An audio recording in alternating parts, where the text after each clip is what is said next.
Ok, como bien decía Paula, el tema que quiero compartir con ustedes el día de hoy es los derechos de participación política de las mujeres, marco legal, internacional, nacional y brechas actuales. Solamente para estar segura, ¿sí ven mi pantalla? Sí. Gracias. Ok. Quienes han pasado por mi aula saben que la tecnología no es mi fuerte, entonces desde ya pido las respectivas excusas del caso. Muy bien. ¿Por qué quiero compartir con ustedes este ratito sobre este tema? Porque a pesar que desde muchas décadas atrás se viene hablando de la igualdad de derechos de las mujeres, de la paridad, y ahí ya vamos a ver mucha legislación al respecto. Aún hoy seguimos teniendo brechas importantes que debemos de ir acortando y debemos de ir eliminando. Para iniciar, quisiera mostrarles unas imágenes, a ver si les resuena. ¿Qué pasa cuando se remueve a los hombres de la política?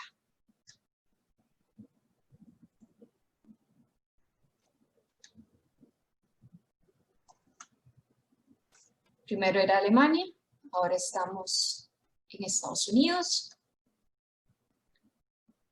en un congreso, en la ONU y personas militares.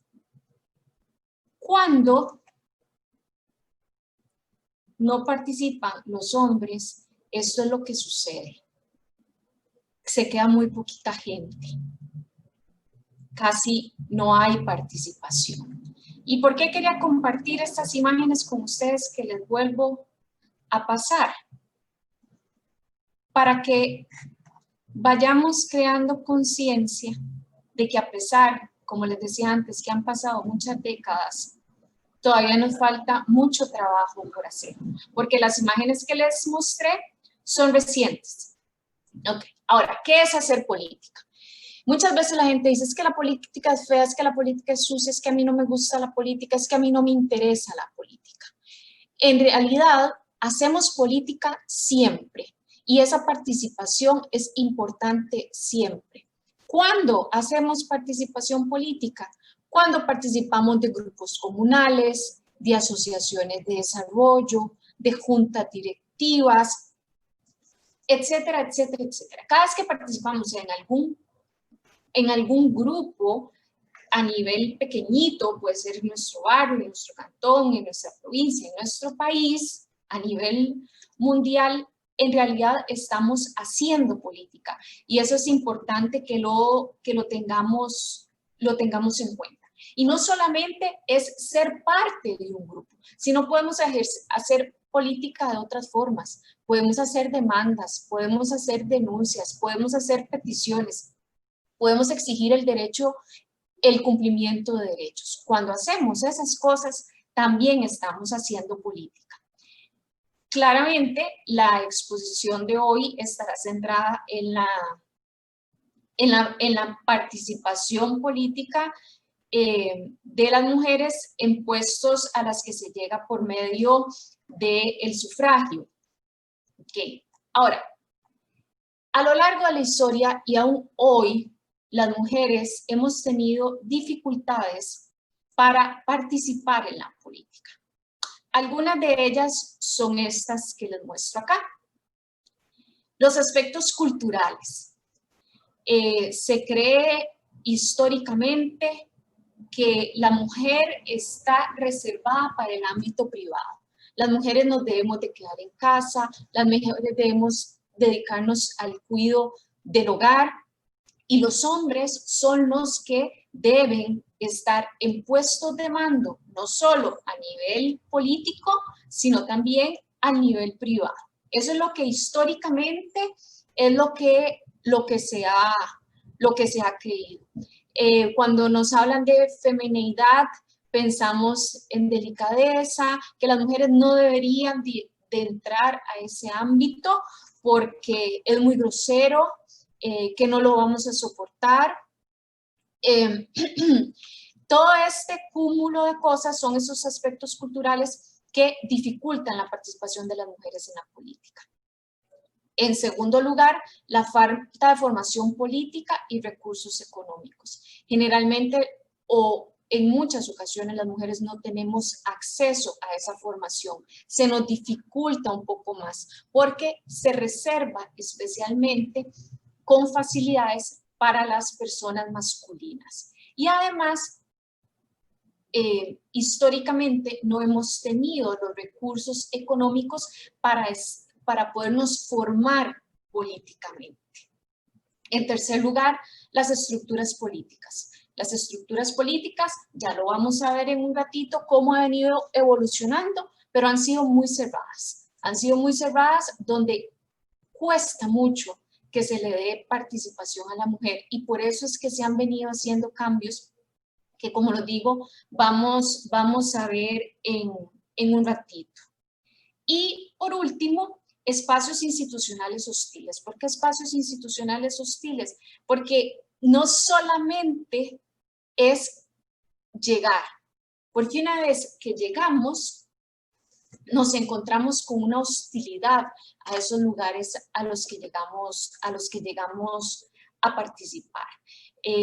Si ustedes buscan recursos de amparo electorales, que vamos a ver un poco más adelante, especialmente de mujeres vicealcaldesas en nuestro país, pueden ver comentarios, por ejemplo, ¿qué va a saber una vieja de Calles?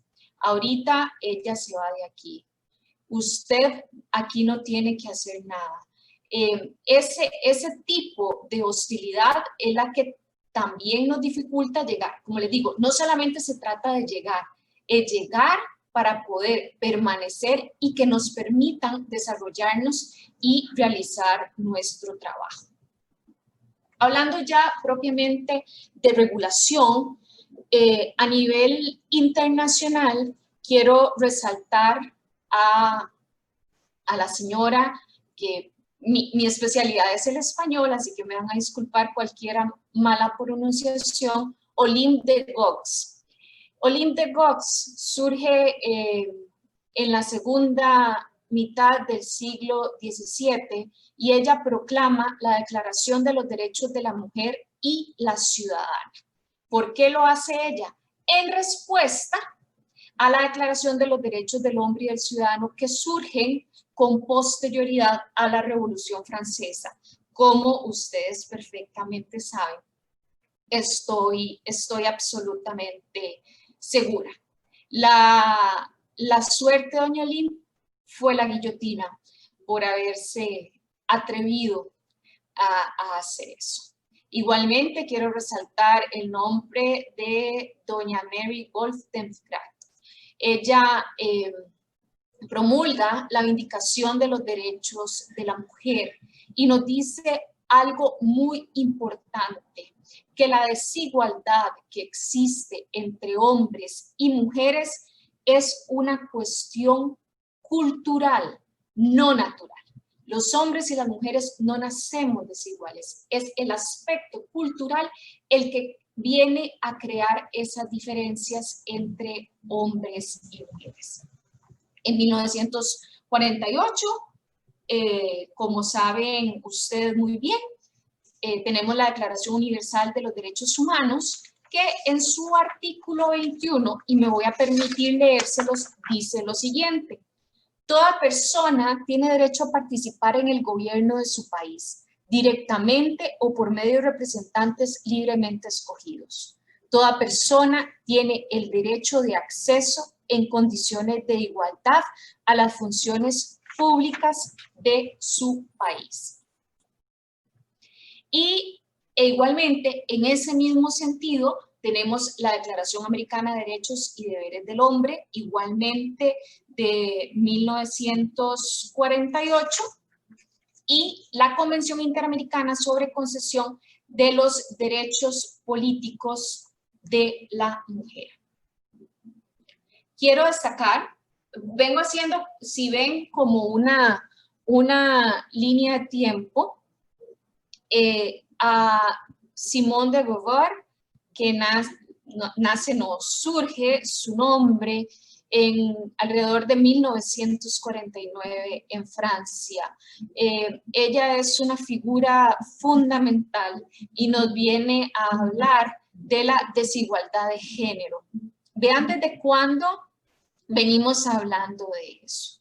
En 1952 tenemos la Convención sobre los Derechos Políticos de las Mujeres y vienen en la misma línea, que las mujeres tenemos derecho a elegir y ser electas y se nos debe dar igualdad de condiciones con los hombres para poder tener esa participación. En 1966, el Pacto Internacional de los Derechos Civiles y Políticos, el Pacto de San José, conocido como Pacto de San José, perdón, que es la Convención Americana sobre Derechos Humanos. Todos estos convenios y pactos, tratados internacionales, nos vienen hablando sobre que a la mujer se le debe dar acceso a la participación política en sus países a todo nivel. En 1985 surge la Convención sobre la Eliminación de todas las formas de discriminación contra la mujer, CEDAW, que es sus siglas en inglés, y es ratificada por Costa Rica en 1985. En 1992, más bien, antes de entrar a la Cumbre Europea de Mujeres en el Poder, ya en los años 90 se empieza a hablar en Europa del término de paridad. El movimiento surge de manera más fuerte en Francia y en 1992, ahora sí, en Atenas, se da la Cumbre Europea para Mujeres en el Poder. Posteriormente, que ustedes, estoy absolutamente segura, han escuchado, la Convención Interamericana para Prevenir, Sancionar y Erradicar la Violencia contra la Mujer, que también es conocida como la Convención Belém do Pará. Reitero, todas estas convenciones vienen en ese mismo sentido de no violencia de ningún tipo hacia las mujeres y que se nos debe garantizar el acceso a la participación política, a elegir y a ser elegidas.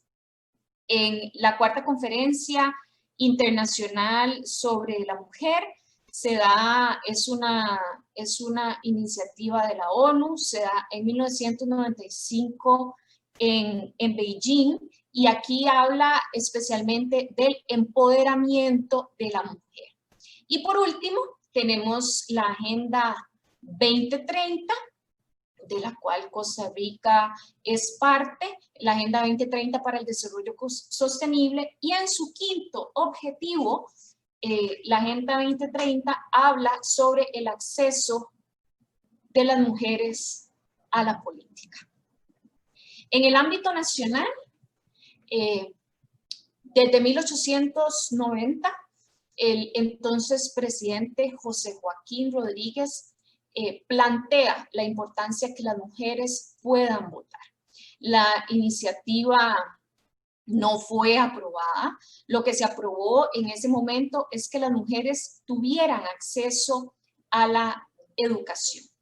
En 1923 surge una figura importantísima para el movimiento feminista en Costa Rica, y es doña Ángela Acuña Brown. Desde 1923, doña Ángela empieza a luchar por el derecho a las mujeres al voto. En 1924, don Ricardo Jiménez, cuando asume su segundo mandato como presidente de Costa Rica, en su toma de posesión habla de esto y muestra su anuencia a que las mujeres puedan votar. Cuando llega ese derecho al sufragio, desde 1923, que doña Ángela Acuña está luchando por ello, llega en 1949 con la promulgación de nuestra Constitución Política. Como ustedes saben, tuvo 33 votos a favor y 8 votos en contra.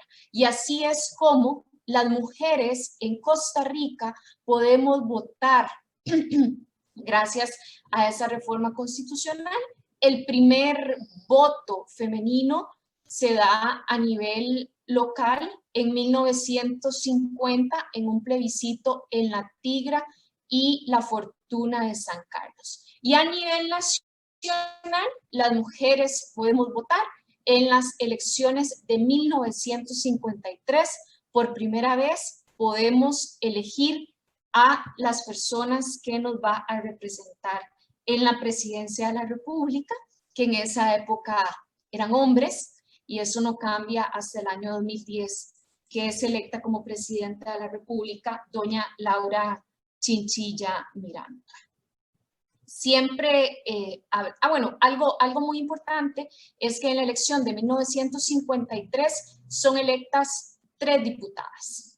Eso contrarresta con el año 2018, que es la última elección que tenemos en Costa Rica, y tenemos 26 diputadas en este momento de 57 personas legisladoras, lo cual representa un poquito más del 45%, por lo que ya estamos cerquita de ir llegando a esa paridad por la que tanto se ha luchado, tanto hombres como mujeres, porque como les decía al inicio, este es un tema que nos atañe tanto a hombres como a mujeres.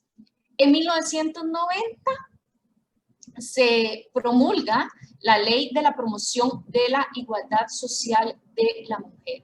¿Qué nos viene a decir esta ley?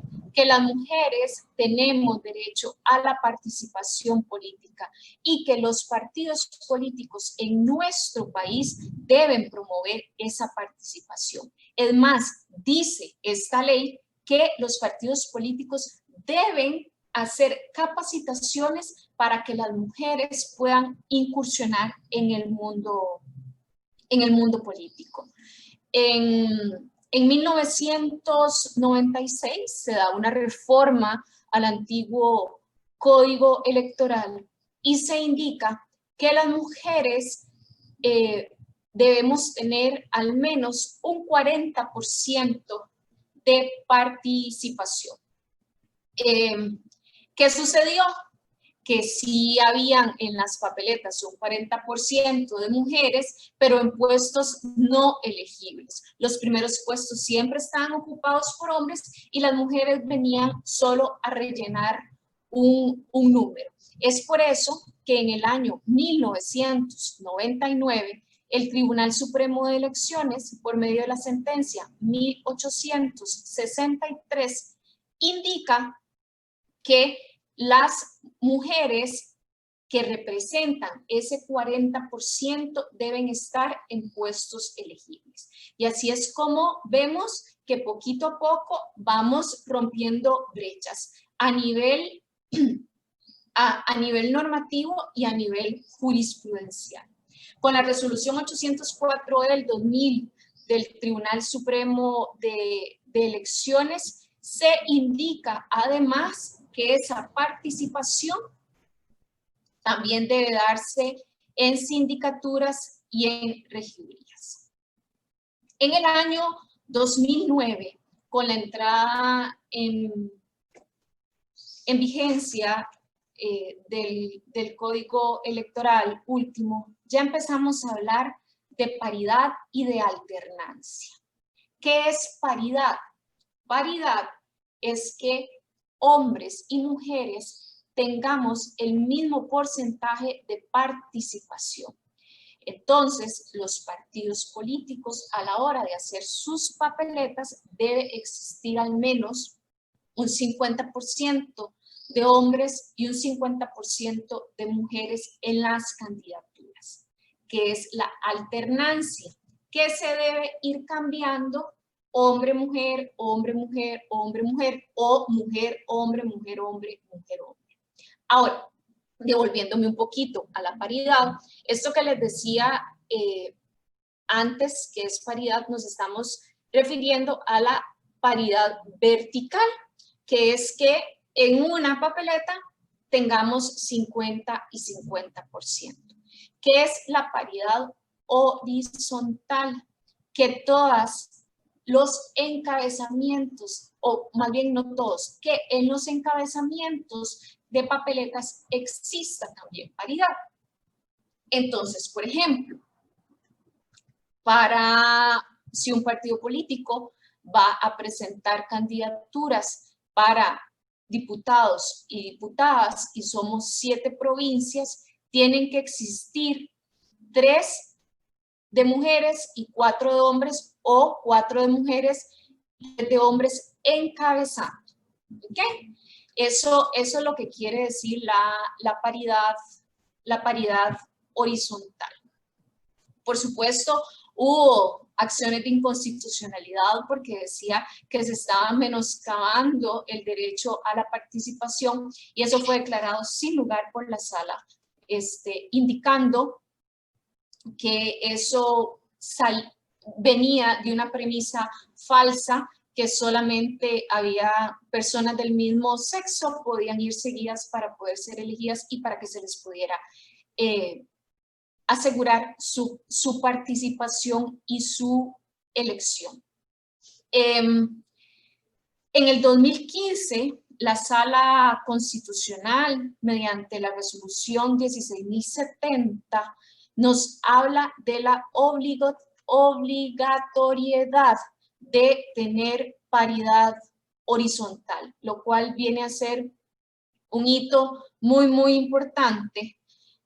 Lamentablemente, en el año 2019, el Tribunal Supremo de Elecciones, mediante el criterio 1724E8-2019, indica que la paridad no es posible para la elección recién pasada municipal del año 2020, ya que podrían violar algunos principios, como por ejemplo la reelección a la que tenían derecho las personas que ya eran alcaldes en ese momento y querían, reitero, reelegirse. ¿Por qué digo lamentablemente? Porque es como un pare que nos dieron, y hubiera sido una oportunidad grandísima que en las pasadas elecciones municipales ya se hubiera podido implementar, la paridad horizontal para la participación en esa elección. Hablando siempre de paridad, es importante mencionar, como les decía antes, participación política es mucho más que aquella que se elige por medio del sufragio, y en el año 2010 en este país se estableció la paridad para juntas directivas. Juntas directivas, por ejemplo, de asociaciones de desarrollo, debe existir siempre, siempre paridad. Ahora, en cuanto a la alternancia, así está establecido en nuestro país. Para la presidencia de la República, puede ser candidato o candidata de cualquier sexo quien participe en la primera vicepresidencia. Puede ocuparla cualquier sexo, pero quien ocupe la candidatura a la segunda vicepresidencia debe ser del sexo opuesto. En cuanto a la candidatura a la alcaldía, igualmente, quien se postule a la alcaldía de un cantón puede ser de cualquier sexo,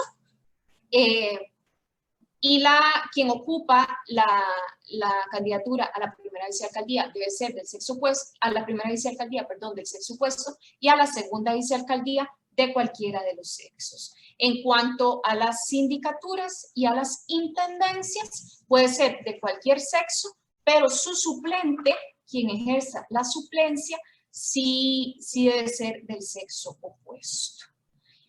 ¿Cómo hemos avanzado en cuanto a elección de mujeres?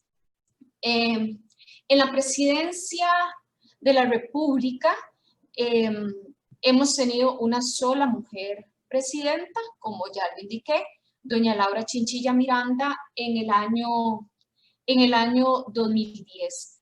Y a lo largo de la historia, solo 6 mujeres se han postulado para ser presidentas de este país. Así que vemos que todavía nos falta esto dentro de las brechas que les decía antes. Y recuerdo en este momento, cuando alguien cuestionaba la presidencia o el mandato de doña Laura, era común el comentario que es que ya por eso otra mujer no va a poder llegar a la presidencia de la República.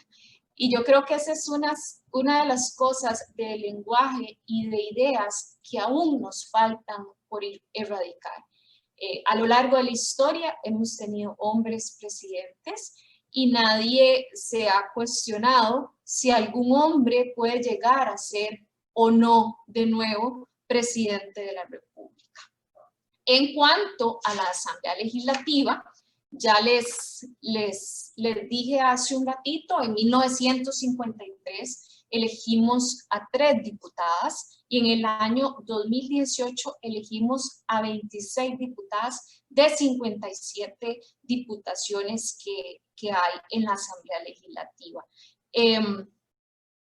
Esto ha venido subiendo en las últimas elecciones, en el año 2006, 2010, 2014 y 2018, hemos podido seguir avanzando en la cantidad de mujeres. Solamente en la elección del 2014, que teníamos 22 mujeres diputadas en el año 2010 y en el 2014 bajamos a 19 mujeres diputadas y ahora en el 2018, como les decía, a 26 mujeres diputadas. Es importante, me parece, también indicar que la primera mujer diputada que llegó a la presidencia de la República fue en el año 1986, doña Rosemary Karpinski.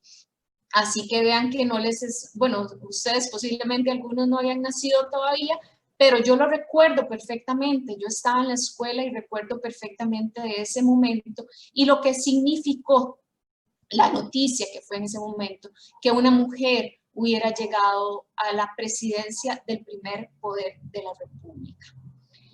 En cuanto a las alcaldías, igualmente seguimos teniendo una brecha gigante.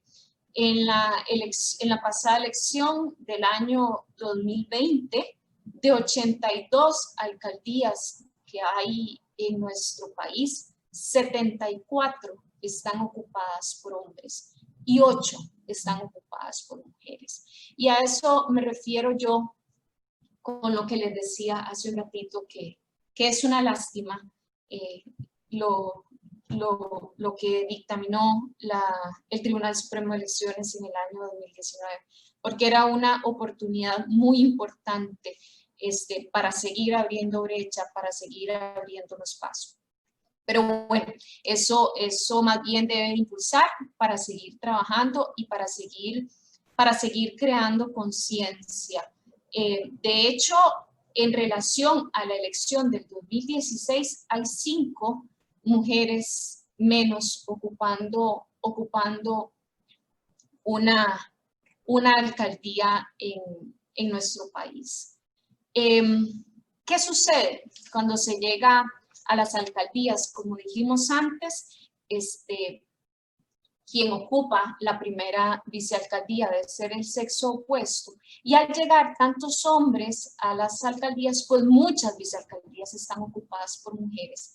Y ha sucedido entonces que se ven relegadas y no les dan funciones, porque al fin y al cabo existe una subordinación de quien ocupa la vicealcaldía con quien ocupa la alcaldía. Y quien ocupa la primera vicealcaldía realiza las funciones que le asigne solamente quien ocupe el cargo de la alcaldía. Entonces se han tenido casos, como les decía antes, de amparos electorales, por ejemplo, a una persona, a una mujer que le quitaban todo tipo de asistencia administrativa, la mandaban a una bodega, no le daban funciones, y es por eso que en el año 2017, para esta legislatura, pues, esta legislatura no, perdón, para estos nuevos gobiernos locales pues estamos iniciando, pero para el año 2017, un año después que se dio la pasada elección municipal, se presentaron 186 amparos electorales por vicealcaldesas. Imagínense lo que eso significa cuando teníamos en ese momento 81 cantones, y casi que triplica en cantidad los amparos electorales interpuestos, casualmente por estos casos de discriminación que se dan en su momento. El INAMU hizo un estudio de cuáles son los mayores obstáculos por los cuales las mujeres se nos dificulta acceder a puestos políticos y cuáles son esas brechas que debemos de ir barriendo. Especialmente se habla es curioso porque es muy similar el porcentaje de hombres y mujeres que dan la misma respuesta, que es que no se les reconoce su labor, que existe machismo. Sin embargo, a pesar de que existe conciencia tanto en hombres como mujeres de que eso se da de esa manera, todavía nos cuesta hacer cambios e ir abriéndonos a una mayor participación, pero lo que es más importante, más que participación, a un mayor reconocimiento y legitimidad de las mujeres en esos puestos de elección popular. En este momento acabo de recordar algo que me sucedió a mí.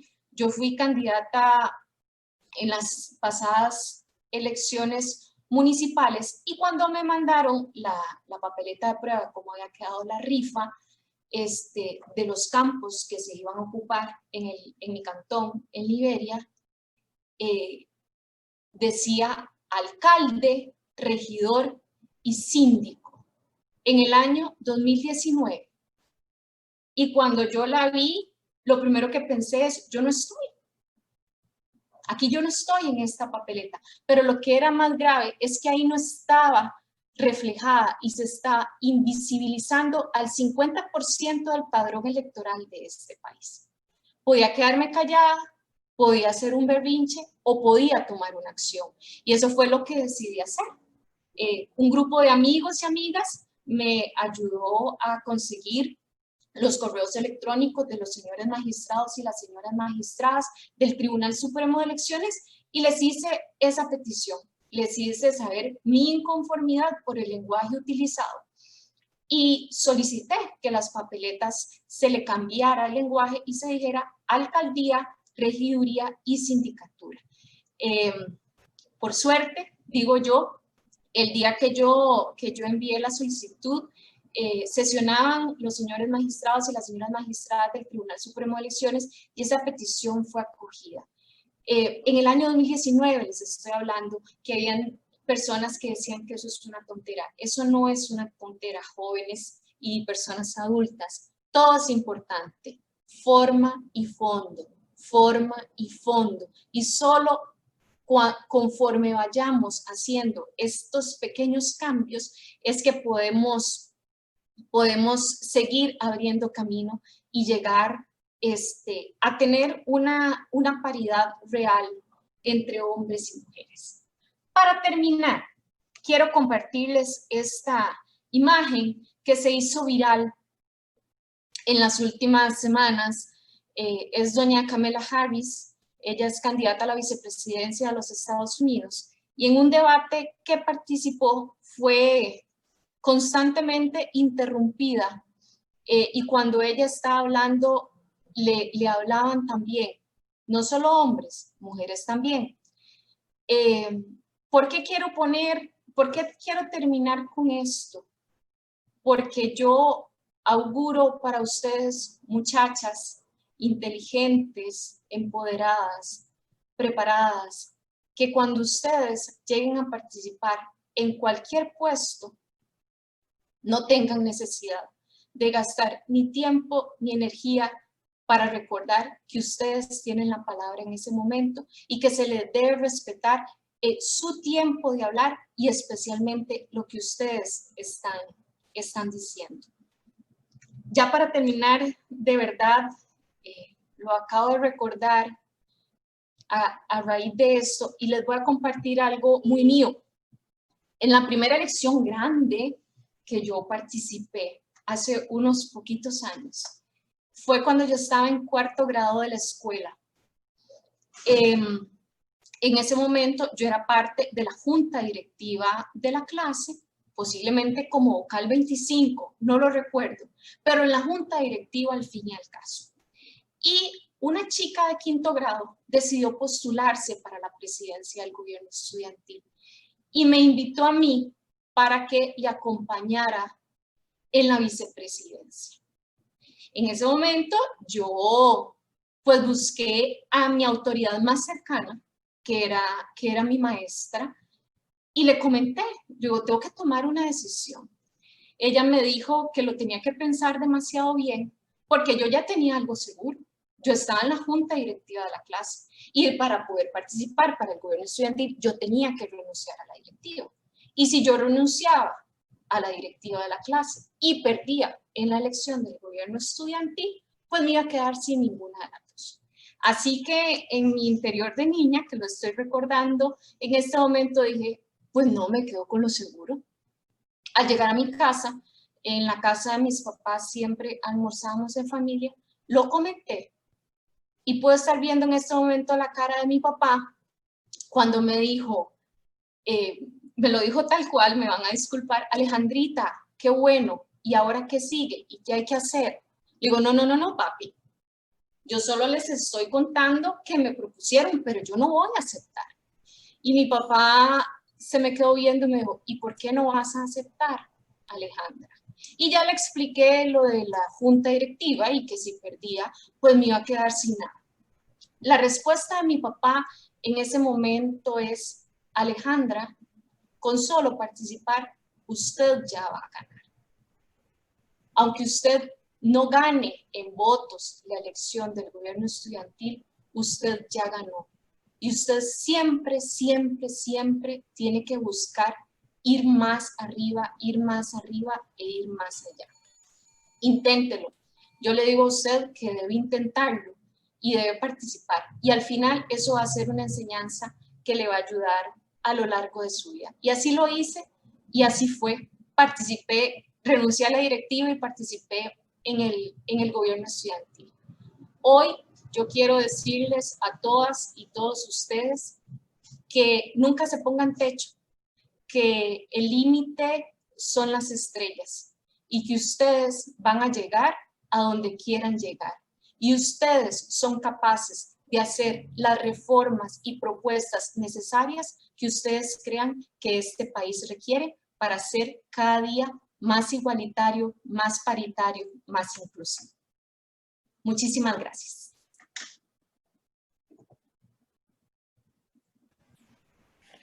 Muchísimas gracias a la máster Alejandra Larios Trejos por tan maravillosa presentación. Palabras justas, necesarias y emotivas. A continuación procederemos con la etapa de preguntas. Máster, el estudiante Errol Segura dice, brillantes palabras, profe.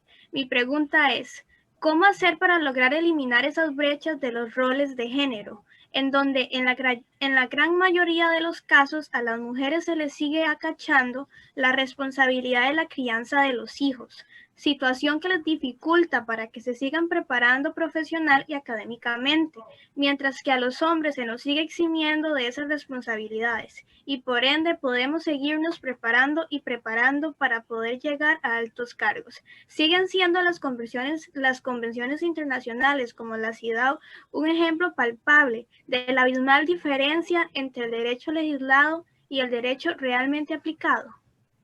Okay. Excelente aporte, Errol. Muchísimas gracias. Casualmente, por eso no lo mencioné y le agradezco muchísimo la pregunta, es que como también se debe ir dando el acceso de las mujeres al ámbito político, al ámbito público, también se debe fomentar la participación de los hombres en el ámbito privado y que eso no se vea como una debilidad o una falta de masculinidad. Simplemente que somos personas que podemos cumplir diferentes roles a lo interno de nuestras casas y fuera de nuestras casas. Evidentemente eso es una brecha enorme que nos pasa a las mujeres, especialmente aquellas que son casadas, que tienen hijos. Entonces se les dificulta muchísimo más porque a ellas se les está recargando esa responsabilidad del hogar. Por eso es que ese cambio de paradigmas que debemos de dar de que la mujer entre en la parte política es también que el hombre ingrese en la parte privada para que empecemos a realmente compartir roles.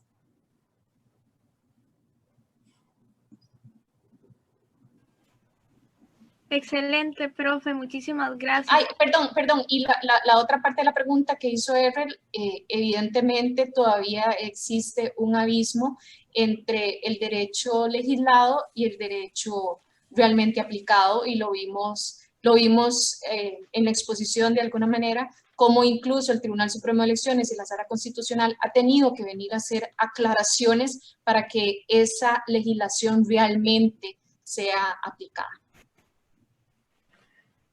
Muchísimas gracias, profe. Ahora la estudiante Gloriana Ruiz pregunta, menciona también que una participación increíble, excelente y consulta. Ante los casos de disparidad e incluso discriminación que nos mencionó como ejemplo, ¿qué recomendaciones nos daría para aumentar la participación de las mujeres en la política y a su vez reducir la discriminación?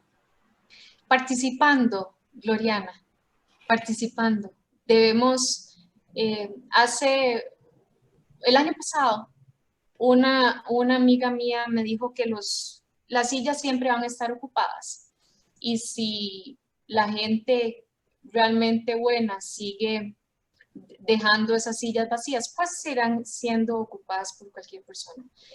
Debemos participar, no es fácil, no va a ser fácil, todavía hay mucha brecha, como les decía antes, pero debemos hacernos sentir y debemos hacer respetar nuestra dignidad como personas que somos.